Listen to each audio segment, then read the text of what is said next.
ఆంధ్రప్రదేశ్ రాష్ట్రంలో ఖరీఫ్ సాగు పనులు అత్యంత వేగంగా సమీపిస్తున్న వేళ అధికార కూటమి ప్రభుత్వం వ్యవసాయ రంగంలో ఒక చారిత్రాత్మక మరియు విప్లవాత్మక నిర్ణయాన్ని తీసుకొచ్చింది. ప్రతి ఏటా సాగు సీజన్ ప్రారంభం కాగానే రైతులకు ఎరువుల కొరత ఏర్పడటం, దాన్ని ఆసరాగా చేసుకుని దళారులు బ్లాక్ మార్కెటింగ్ కు పాల్పడటం అన్నదాతలకు పెద్ద శాపంగా మారుతుంది. దుకాణాల ముందు కిలోమీటర్ల మేర క్యూలో నిలబడాల్సి రావడం, రాత్రింబగళ్ళు వేచి చూసినా చివరకు ఖాళీ చేతులతో తిరిగి వెళ్లాల్సి రావడం రైతులకు నిత్య కృత్యమైంది. ఈ దుస్థితికి శాశ్వతంగా చరమగీతం పాడాలనే పట్టుదలతో సాగు ఎరువులు ఎక్కడా పక్కదారి పట్టకుండా ఉండేందుకు ప్రభుత్వం సరికొత్త డిజిటల్ విధానాన్ని పటిష్టంగా అమలు చేయబోతుంది. అందుకోసం వ్యవసాయ శాఖ ప్రత్యేకంగా రూపొందించిన agriculture information management 2.0 mobile app ను శనివారం నుండి అందుబాటులోకి తీసుకొచ్చింది. ఈ నూతన యాప్ ఆధారిత పంపిణీ వ్యవస్థ ద్వారా సోమవారం నుండి రాష్ట్ర వ్యాప్తంగా ఎరువుల అమ్మకాలను అధికారికంగా ప్రారంభం కానున్నాయి. ఈ కొత్త యాప్ విధానం ద్వారా దళారీల దోపిడీకి ఏ విధంగా బ్రేకులు పడుతున్నాయి, రైతులు తమ మొబైల్స్ ద్వారా యూరియా మరియు డిపిఏలను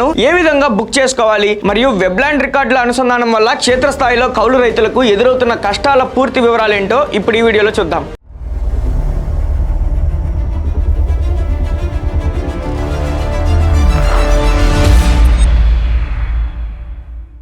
రాష్ట్రంలో ఎరువుల బ్లాక్ మార్కెటింగ్ కు పూర్తిగా అడ్డుకట్ట వేయడంతో పాటు రసాయన ఎరువుల అతి వినియోగాన్ని గణనీయంగా తగ్గించడం ఈ సరికొత్త యాప్ యొక్క ప్రాథమిక ఉద్దేశమని వ్యవసాయ శాఖ స్పష్టం చేసింది. గతంలో కొంతమంది వ్యాపారులు, దళారులు ముందే కృత్రిమ కొరతను సృష్టించి తక్కువ ధరకు వచ్చే ప్రభుత్వ సబ్సిడీ ఎరువులను దాచిపెట్టి తర్వాత రైతులకు అధిక ధరలకు అమ్ముకునేవారు. కానీ ఈ సరికొత్త విధానంలో కేవలం ఊహాజనితంగా కాకుండా సదరు రైతుకు ఎంత పొలం ఉంది, అందులో ప్రస్తుతం ఏ పంట సాగు చేస్తున్నారు, ఆ పంటకు శాస్త్రీయంగా ఎంత మోతాదులో ఎరువుల అవసరం ఉంది అనే ఖచ్చితమైన లెక్కల ఆధారంగానే ఇకపై ఎరువుల విక్రయాలు జరుగుతాయి. ఈ నిబంధనల వల్ల ప్రతి ఏటా డిపిఏ ఎరువులు నిల్వలను ముందే కొనేసి కృత్రిమ కొరత సృష్టించే దళారీ వ్యవస్థకు పూర్తిగా చెక్ పడనుంది. వాస్తవ సాగుదారులకు మాత్రమే ఎరువులు లభిస్తాయనే బలమైన భరోసాను ప్రభుత్వం కల్పిస్తుంది. రాష్ట్ర వ్యాప్తంగా ఉన్న 24 జిల్లాల్లో సోమవారం నుంచే ఈ యాప్ ద్వారా అమ్మకాలు జరుగుతాయని వ్యవసాయ శాఖ డైరెక్టర్ మేనేజర్ స్పష్టం చేశారు. అయితే కేంద్ర ప్రభుత్వం ప్రత్యేకంగా చేపడుతున్న ఎరువుల యాప్ పైలట్ ప్రాజెక్ట్ కోసం ఇప్పటికే ఎంపికైనందున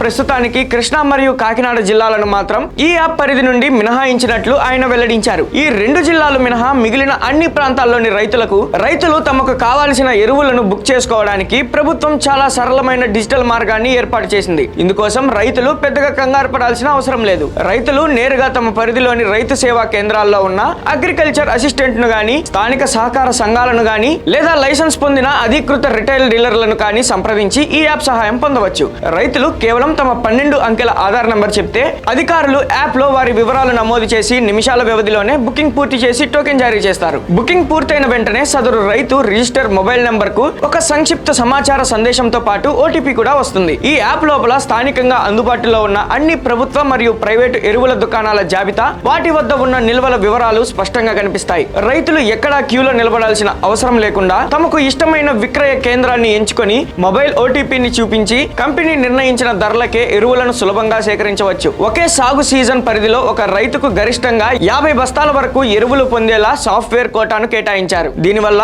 పెద్ద భూస్వాములు లేదా దళారులు ఒకేసారి 100 బస్తాలు కొనేసి నిల్వ ఉంచే ప్రమాదం తప్పుతుంది. కూటమి ప్రభుత్వం తీసుకువచ్చిన ఈ డిజిటల్ సంస్కరణ భూమి కలిగిన రైతులకు ఎంతో మేలు చేకూరుస్తున్నప్పటికీ క్షేత్రస్థాయిలో ఉన్న కౌలు రైతులకు మాత్రం ఇది పెద్ద చిక్కు తెచ్చిపెట్టింది. ఈ మొబైల్ యాప్ నేరుగా ప్రభుత్వ వెబ్లాండ్ పోర్టల్ తో అనుసంధానమై పనిచేస్తుంది. అందువల్ల యాప్ లో ఆధార్ నంబర్ నమోదు చేయగానే సదరు రైతు ఏ సర్వే నంబర్ లో ఎంత భూమి ఉందనే రికార్డులు మాత్రమే స్క్రీన్ పై ప్రత్యక్షమవుతాయి. ఇక్కడే అసలు సమస్య మొదలవుతుంది. కౌలు రైతులు సాగు చేస్తున్న భూములకు సంబంధించిన వెబ్లాండ్ రికార్డులలో కేవలం అసలు భూ యజమాని పేరు మాత్రమే ఉంటుంది. ఫలితంగా సాగు చేస్తున్న కౌలు రైతులకు యాప్ ద్వారా లభించాల్సిన ఎరువుల కోటా దక్కడం లేదు. భూమి యజమానులు చాలా మంది నగరాల్లో లేదా ఇతర ప్రాంతాల్లో ఉండటం వల్ల వారి ఆధార్ మరియు ఓటీపీలను సేకరించడం కౌలు రైతులకు సాధ్యం కావడం లేదు. ఎరువులు అందకపోతే తాము మళ్లీ అధిక ధరలకు బ్లాక్ మార్కెట్ లోనే కొనుగోలు చేయాల్సి వస్తుందని, ఇది తమ పెట్టుబడి వ్యయాన్ని మరింత పెంచుతుందని కౌలు రైతులు తీవ్ర ఆందోళన వ్యక్తం చేస్తున్నారు. ఈ తీవ్రమైన సమస్యను పరిష్కరించడానికి ప్రభుత్వం కౌలు రైతులకు ప్రత్యేక గుర్తింపు కార్డులు